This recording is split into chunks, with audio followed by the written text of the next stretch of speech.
What's up, everybody? It's Frank Sriracha, and I can't speak. And here we are with Game 2 of the TANC18 finals between Theory, the Blue Infernal that just opened with a Clown Cave, and Yoru, the Red Infernal that opened with an Iron Vault. Same openers as Game 1.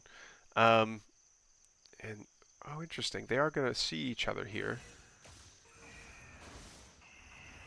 I think Yoru's Hexen got the first shot off, so Theory just wants to move along. They're both going to scout each other. There's really not much that can be done about that.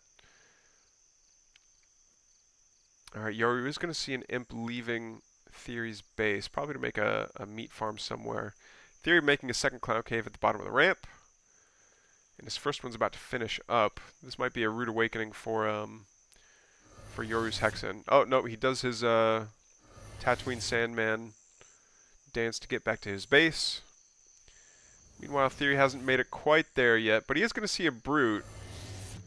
So he knows that it was Iron Vault first. He doesn't know what else went down, though. He doesn't know that it was a Conclave that went down second. But that's okay. That's literally the exact same build that Yoru did last game. So I think that's something that Theory can expect.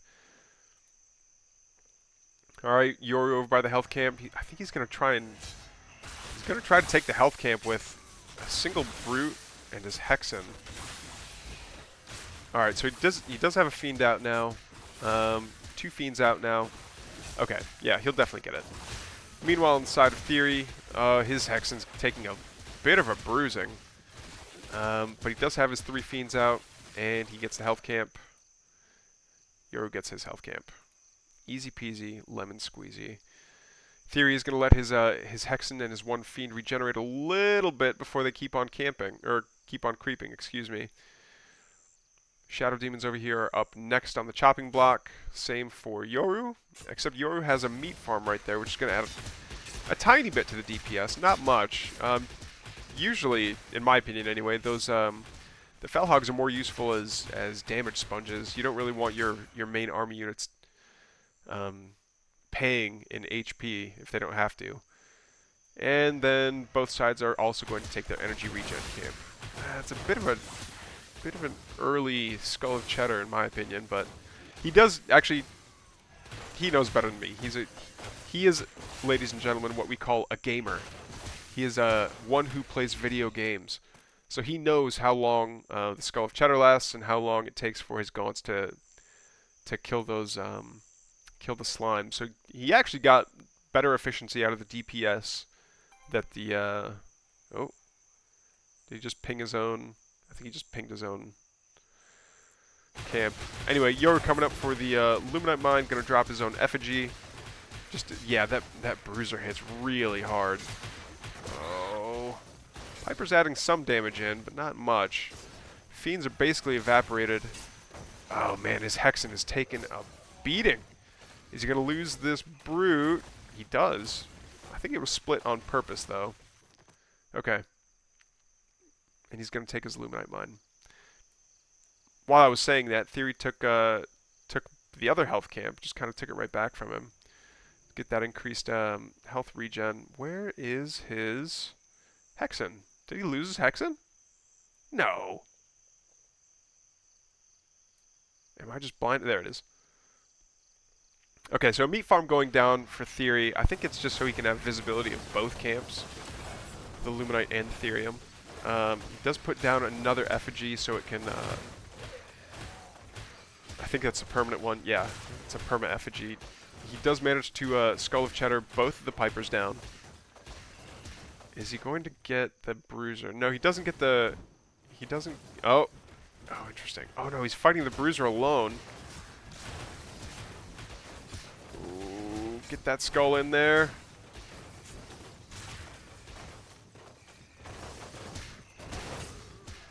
I think Yoru sniped it. Both players floating quite a bit of Luminite. I think they're so worried about the fight right now that they're not macroing back at home. There we go. Yoru just spent a ton of money. Looks like he's already got his second up and 2 Conclaves going down. While Theory has his second up, but no real macro structures behind it. And it looks like it does have 2 more imps on it, which is nice, I suppose. But he's also benefiting from the passive Therium and Luminite right there. So Theory going to go back home, Yoru going back home, and I think they both just want to chill on, Shroud, so that they can get their white health back. I love how annoying this Fiend is being. He's like, look, I cost nothing, but I can capture points. And that's actually huge. Like, sending individual little cheap units to go out and capture camps is really interesting. So we see an imp right here, presumably to get through this forest. Did chop 1 tree down. There we go. Gonna chop the rest of the way through, and I think he's gonna try and sneak a citadel, or excuse me, a shrine in here. Or is he making an attack path? He is. But I don't think he saw... Did he see these, this meat farm? Does he know that there's a meat farm right there? So if he tries to come through, it's going to instantly get scouted? I'm not sure. We do see a Magmadon come out on the side of Yoru. And Yoru doesn't know that some of these trees have been mined.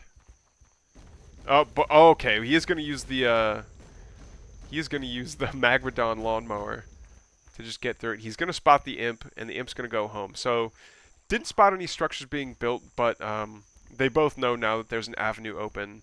There's a shortcut, basically, to get through both of these. What's going to be interesting is what if Theory wants to wall this back off? He could. He could wall it back off, so it's not as simple as, okay, your units can just march through. Oh, Theory going to catch a lot of this army unsupported. Here we go. Okay. Yoru says, nope, I'm not going to fight with just half my army there. He's going to pull back. They're going to keep circling each other. Meanwhile, Theory has a third basically completely saturated. And, oh no, we don't see the tooltip on that one. Unfortunately, a Skull of Shetta is going to come up here, and Skull of Shetta can contest a point? I had no idea. One Fiend gets caught by Theory. He's going to say, no sir. And this Fiend is going to come over here to an unsecured camp. I don't know what he plans on doing there. Does spot some effigies. He's going to try and be annoying with it. Interesting. Okay, so Theory's starting to spread his shroud kind of like a Zerg would spread creep. I like that. That's very useful defensively. If he wants to just keep plaguing his opponent. Make sure his opponent keeps on getting plagued more and more as he tries to walk onto a friendly shroud. And it's... Oh. Okay. Vision Camp gets retaken. Energy Regen Camp getting retaken.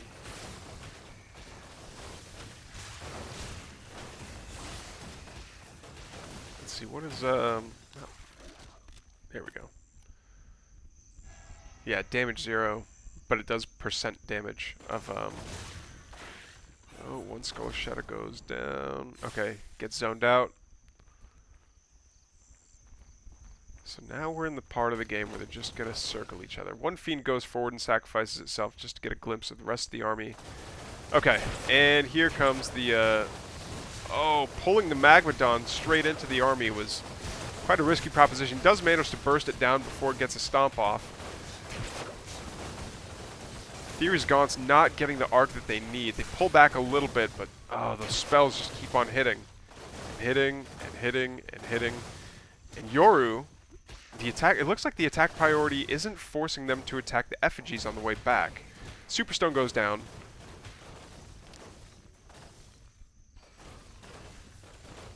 Okay, but they are passively attacking these